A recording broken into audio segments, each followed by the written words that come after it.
നമസ്കാരം. രഞ്ജിത്ത് ഇംഗ്ലീഷിൻ്റെ പുതിയൊരു ക്ലാസ്സിലേക്ക് സ്വാഗതം. നമ്മൾ അസിസ്റ്റന്റ് ഗ്രേഡ് പരീക്ഷയ്ക്ക് വേണ്ടി തയ്യാറെടുക്കുകയാണ്. അപ്പോൾ അതിൻ്റെ ഒരു ഫൈനൽ പ്രിപ്പറേഷൻ എന്നുള്ള രീതിയിലാണ് നമ്മൾ ക്ലാസ്സുകൾ ഇവിടെ നടത്തിക്കൊണ്ടിരിക്കുന്നത്. അപ്പോൾ അതിൻ്റെ സെക്കൻഡ് പാർട്ട്, ഈ ക്വസ്റ്റ്യൻ നിങ്ങൾക്ക് ഓൾറെഡി ഞാൻ പബ്ലിഷ് ചെയ്തിരുന്നു. പലരും റെസ്പോണ്ട് ചെയ്തിട്ടുണ്ട്. പലരും ശരി ഉത്തരം അതിനകത്ത് ആ കമൻറ്റ് ബോക്സിൽ ഇടുകയും ചെയ്തിട്ടുണ്ട്. എങ്കിലും ഞാനിതൊന്ന് എക്സ്പ്ലെയിൻ ചെയ്തു തരാം, എന്തുകൊണ്ടാണ് ഈ ആൻസർ വന്നതെന്ന് ഞാൻ പറഞ്ഞു തരാം.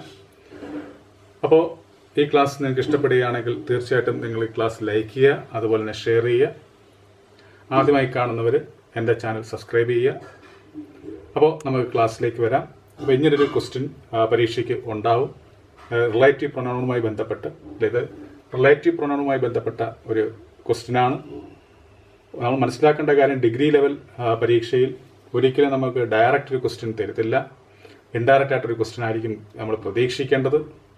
നമ്മൾ അതുകൊണ്ട് ബേസിക് നോളജ് നമുക്ക് എന്തായാലും വേണം. അതിനും അപ്പുറം റെയർ കേസസ് അല്ലെങ്കിൽ എക്സെപ്ഷണൽ കേസസ് അല്ലേ, ഓരോ പോർഷൻ്റെയും ഓരോ ഗ്രാമറിൻ്റെ ടോപ്പിക്കിൻ്റെയും എക്സെപ്ഷണൽ കേസസ് നമ്മൾ അറിഞ്ഞിരിക്കണം. അങ്ങനെയുള്ള ഭാഗത്തു നിന്നായിരിക്കും മിക്കവാറും ചോദ്യങ്ങൾ ഉണ്ടാവുക. അതുകൊണ്ട് തന്നെയാണ് ഞാനിങ്ങനെ ഈ തരത്തിലൊരു ക്ലാസ് ഈ ഒരു മാസം മുമ്പ് തന്നെ ഒരു ഫൈനൽ പ്രിപ്പറേഷൻ എന്നുള്ള രീതിയിൽ ഞാൻ പറഞ്ഞു തരുന്നത്. അതുകൊണ്ട് എൻ്റെ ചാനൽ ഫോളോ ചെയ്യുക. ചാനൽ ഫോളോ ചെയ്യുകയാണെങ്കിൽ ഇതുപോലുള്ള എക്സെപ്ഷണൽ ക്ലാസ്സസ് നിങ്ങൾക്ക് കാണാൻ കഴിയും ഇനി അങ്ങോട്ട്. അപ്പം ഇത് രണ്ടാമത്തെ പാർട്ടാണ്. അപ്പോൾ അതിൽ നമ്മൾ മനസ്സിലാക്കേണ്ട ഒരു കാര്യമാണ്, ശ്രദ്ധിക്കുക.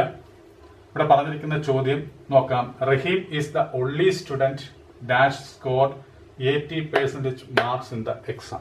അതായത് പരീക്ഷയിൽ 80% സ്കോർ ചെയ്ത് റഹീം എന്ന് പറയുന്ന വിദ്യാർത്ഥി മാത്രമേ ഉള്ളൂ എന്നർത്ഥത്തില്ല അല്ലെ. അല്ലെങ്കിൽ റഹീം എന്ന് പറയുന്ന വിദ്യാർത്ഥി മാത്രമേ എന്ത് ചെയ്തിട്ടുള്ളൂ, ഈ പരീക്ഷയിൽ 80% മാർക്ക് സ്കോർ ചെയ്തിട്ടുള്ളൂ എന്ന് അവിടെ ഉദ്ദേശിക്കുന്നു. അപ്പോൾ നമ്മൾ മനസ്സിലാക്കേണ്ട കാര്യം, നമ്മളിവിടെ ആരെക്കുറിച്ചാണ് പറയുന്നത്? റഹീമിനെ കുറിച്ചാണ്. ഈ റഹീമാണ് ഇവിടുത്തെ സബ്ജക്റ്റ് അല്ലെ. റഹീമാണ് ഇവിടുത്തെ സബ്ജക്റ്റ്. ഈ സബ്ജക്റ്റ് ചെയ്ത പ്രവൃത്തിയാണിത് സ്കോർഡ് എന്ന് പറയുന്നത് അല്ലെ. അപ്പൊ ഇതൊരു വെർബാണ് ആണല്ലോ. സ്കോർഡ് എന്ന് പറയുമ്പോൾ എന്താണ്? ഒരു വെർബാണ്. ഏത് ടെൻസാണിത്? സിമ്പിൾ പാസ്റ്റ് ആണ് അല്ലെ. സിമ്പിൾ പാസ്റ്റ് ആണ് ഇത് സ്കോർഡ് എന്ന് പറയുന്നത്. അപ്പോൾ ഒരു വെർബ് വന്ന സ്ഥിതിക്ക് സ്വാഭാവികമായിട്ടും ഇവിടെ വരേണ്ടത് എന്തായിരിക്കണം? സബ്ജക്റ്റ് ആയിരിക്കണം വരേണ്ടത് അല്ലേ. ഇവിടെ വെർബ് വന്നു, വെർബിന് തൊട്ട് മുമ്പാണ് നമ്മൾ സബ്ജക്റ്റ് എഴുതുന്നത്. ഏത് സാഹചര്യത്തിൽ? ഒരു സ്റ്റേറ്റ്മെന്റ് പറയുമ്പോൾ അല്ലെ, ഒരു പ്രസ്താവന അല്ലെങ്കിൽ അസർട്ടീവ് സെന്റൻസിൽ പറയുമ്പോൾ വെർബിന്റെ തൊട്ട് മുമ്പ് ആര് വരണം? സബ്ജക്റ്റ് വരണം. അപ്പൊ ഇവിടെ വെർബ് വന്നു, അപ്പൊ ഇവിടെ സബ്ജക്റ്റ് ആണ് വരേണ്ടത്. അതായത് സബ്ജക്റ്റ് രൂപത്തിലുള്ള റിലേറ്റീവ് പ്രൊനൗൺ ആണ് വരേണ്ടത് അല്ലെ.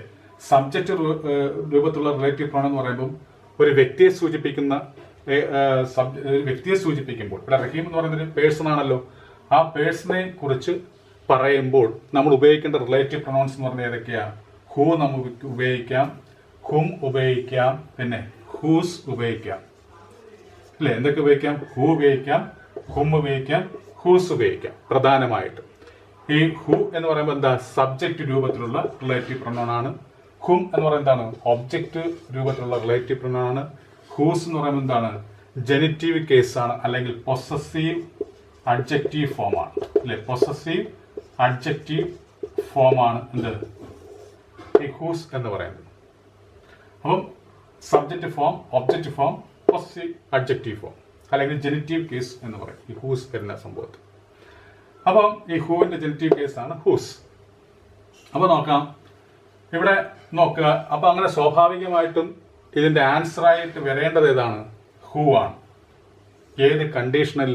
കാരണം ഹൂ എന്ന് പറയുന്നത്, അല്ലെങ്കിൽ ഹൂ, ഹൂസ്, ഹും എന്നൊക്കെ പറയുന്നത് ഒരു പേഴ്സണെ കുറിച്ച് പറയുമ്പോൾ ആണ് നമ്മൾ പ്രധാനമായിട്ടും ഉപയോഗിക്കുന്നത്. വ്യക്തികളെ കുറിച്ച് പറയുമ്പോഴാണ് നമ്മൾ ഹൂവും, ഹൂസും, ഹുമ്മും ഉപയോഗിക്കുന്നത്. അപ്പൊ അതുകൊണ്ട് ഇതിൽ ഏതെങ്കിലും ഒന്നാണ് വ്യക്തിയെ കുറിച്ച് പറയുമ്പോൾ അവിടെ റിലേറ്റീവ് പ്രൊനൗൺ ആയിട്ട് വരേണ്ടത്. അതാണ് ബേസിക് ആയിട്ടുള്ള കാര്യം. മനസ്സിലായി? അപ്പൊ ഇവിടെ സബ്ജക്ട്, ഇവിടെ വെർബ് വന്ന സ്ഥിതിക്ക് ഇവിടെ സബ്ജക്ട് ഫോം ആണ് വരേണ്ടത്. അപ്പൊ ഈ പറഞ്ഞതിനകത്ത് സബ്ജക്ട് ഫോം എന്ന് പറഞ്ഞത് ഹൂ ആണ്. അപ്പൊ സ്വാഭാവികമായിട്ട് ഇവിടെ ആൻസർ ആയിട്ട് വരേണ്ടത് എന്താണ്? ഹൂ ആണ് ആൻസർ ആയിട്ട് വരേണ്ടത്. ബേസിക് ആയിട്ട് നമ്മൾ ചിന്തിക്കുമ്പോൾ ഞാൻ പറഞ്ഞു റെയർ ആയിട്ടുള്ള കേസസ് ഉണ്ട് അല്ലെ. അങ്ങനെയുള്ള കാര്യം നമ്മൾ പഠിക്കുന്നത്, ആ ഡിഗ്രി ലെവൽ പരീക്ഷയ്ക്കാണത് കൂടുതലും ചോദിക്കുന്നത്. അപ്പോൾ എക്സെപ്ഷണൽ കേസസ് അല്ലെങ്കിൽ റയർ കേസ്. അപ്പോൾ ഇവിടെ ഒരു റയർ കേസസ് ഉണ്ട്. ഈ ക്വസ്റ്റ്യനുമായി ബന്ധപ്പെട്ട് നോക്കുമ്പോൾ ഇതൊരു സാധാരണ ഒരു ചോദ്യമല്ല, ഒരു റയർ എക്സെപ്ഷണൽ കേസിൽ വരുന്ന ഒരു ചോദ്യമാണ്.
അപ്പോൾ നോക്കാം, ഇവിടെ ഞാൻ കുറച്ച് വാക്കുകൾ എഴുതിയിട്ടുണ്ട്. ഏതൊക്കെ വാക്കുകളാ? All, same, only, any, nothing, none. ഇങ്ങനെയൊക്കെയുള്ള വാക്കുകൾ നമുക്ക് സെന്റൻസിൽ വരുമ്പോൾ, സെന്റൻസിൽ വരുന്ന വെച്ച് കഴിഞ്ഞാൽ ഈ പറയുന്ന റിലേറ്റീവ് പ്രൊനൗൺ എഴുതുന്നതിന് തൊട്ട് മുമ്പായിട്ട്, അല്ലേ?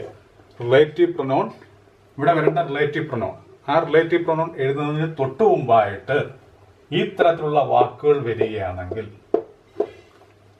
ഓളെന്നോ, സെയിം എന്നോ, ഒള്ളി എന്നോ, എനി എന്നോ, നത്തിങ് എന്നോ, നൺ എന്നോ വരികയാണെങ്കിൽ ഒരു വ്യക്തിയെ സൂചിപ്പിക്കുമ്പോൾ അവിടെ നമ്മൾ എന്തെഴുതാൻ പാടില്ല?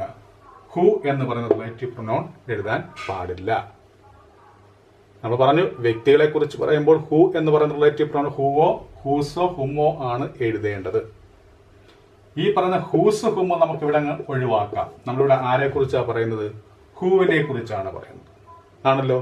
അപ്പോൾ ഇവിടെ ഹൂ എഴുതേണ്ട സാഹചര്യം വരികയാണ്. പക്ഷെ അങ്ങനെ സാഹചര്യം വരുമ്പോൾ അതിന്റെ തൊട്ട് മുമ്പ് എന്ത് വന്നു? ഒള്ളി എന്ന് പറയുന്ന വാക്ക് വന്നു. ഒള്ളി എന്ന് പറയുന്ന വാക്ക് മാത്രമല്ല, ഏതൊക്കെ? ഓൾ വരാം, സെയിം വരാം, എനി എന്ന് വരാം, നത്തിങ് എന്ന് വരാം, നൺ എന്ന് വരാം. ഇങ്ങനെയൊക്കെ ഉണ്ടെങ്കിൽ നമ്മളവിടെ എന്തെഴുതാൻ പാടില്ല? ഹു എഴുതാൻ പാടില്ല. പകരം അതിന് പകരമായിട്ട്, എന്തിനു പകരമായിട്ട്? ഈ ഹു എന്ന് എഴുതുന്നതിന് പകരമായിട്ട് നമ്മൾ എഴുതേണ്ടത് ഏതാണ്? ദാറ്റ് ആണ് എഴുതേണ്ടത്. ഏതാണ് എഴുതേണ്ടത്? ദാറ്റ്. അപ്പോൾ മനസ്സിലാക്കേണ്ട കാര്യം, ദാറ്റ് എന്ന് പറയുന്നത് സാധാരണ കാര്യങ്ങളെ അല്ലെങ്കിൽ ഏതെങ്കിലും വസ്തുക്കളെ കുറിച്ച് പറയാൻ വേണ്ടി നമ്മൾ ദാറ്റ് ഉപയോഗിക്കുന്നത്. നോൺ ലിവിങ് തിങ്സിനെ കുറിച്ച് പറയാനാണ് മിക്കപ്പോഴും ദാറ്റ് നമ്മൾ ഉപയോഗിക്കുന്നത്. എന്നാൽ അതിനൊരു റയർ കേസ് ഉണ്ട്. എന്താ റയർ കേസസ്? അതും എന്തിന് പകരമായിട്ട് ഉപയോഗിക്കാം? വ്യക്തികളെ സൂചിപ്പിക്കുന്നതിന് പകരമായിട്ട് ഉപയോഗിക്കാം. അതായത് ഹൂവിന് പകരമായിട്ട് ഉപയോഗിക്കാം ദാറ്റും. എങ്ങനെയുള്ള കേസിൽ? ഈ പറയുന്ന റിലേറ്റീവ് പ്രൊനൗൺ എഴുതേണ്ടതിന് തൊട്ട് മുമ്പായിട്ട് എന്തൊക്കെ വരികയാണെങ്കിൽ, ഒള്ളി എന്നോ, ആളെന്നോ, സെയിം എന്നോ, എനി എന്നോ, നത്തിങ് എന്നോ, നൺ എന്നോ വരുന്നു എങ്കിൽ അവിടെ നമുക്ക് വ്യക്തികളെ സൂചിപ്പിക്കുകയാണെങ്കിൽ, വ്യക്തികളെ കുറിച്ചാണ് പറയുന്നതെങ്കിൽ അവിടെ ഹൂവിന് പകരം നമ്മൾ പിന്നെ എന്തേ എഴുതാവൂ? ദാറ്റ് എഴുതാവൂ, അല്ലേ? അപ്പോൾ ഇതിൽ റയർ കേസസിലുള്ള ഒരു എക്സെപ്ഷണൽ കേസായിട്ടുള്ളൊരു ചോദ്യമാണ്. ഇവിടെ റിലേറ്റീവ് പ്രൊനൗണായിട്ട് റഹീമിനെ കുറിച്ച് പറയുന്നുണ്ട്, വ്യക്തിയെ കുറിച്ച് പറയുന്നത് കൊണ്ട് ഹൂ ആണ് ആക്ച്വലി എഴുതേണ്ടത്. എന്നാൽ ഹൂവിന് ഇവിടെ എഴുതി കഴിഞ്ഞാൽ ആൻസർ തെറ്റാണ്. എന്താണ് കാര്യം? കാര്യം എന്ന് പറയുന്നത് ഇവിടെ റിലേറ്റീവ് പ്രൊനൗൺ എഴുതേണ്ട ഭാഗത്തിന് തൊട്ട് മുമ്പായിട്ട് അല്ലെങ്കിൽ തൊട്ട് മുമ്പുള്ള ഭാഗത്ത് ഏത് വാക്ക് വന്നു? ഒള്ളി എന്ന് പറയുന്ന വാക്ക് വന്നു. അപ്പൊ അങ്ങനെ ഉള്ളി എന്ന് വന്നാലോ, ഓൾ എന്ന് വന്നാലോ, സെയിം എന്ന് വന്നാലോ, എനി എന്ന് വന്നാലോ, നത്തിങ് എന്ന് വന്നാലോ, നൺ എന്ന് വന്നാലോ അവിടെ ഹു ആണ് എഴുതേണ്ടതെങ്കിൽ അതിന് പകരം നമ്മൾ എന്ത് എഴുതാവൂ? ദാറ്റ് എഴുതാവൂ. അപ്പോൾ അങ്ങനെ വരുമ്പോൾ ഇവിടുത്തെ ആൻസർ ഏതാണ്?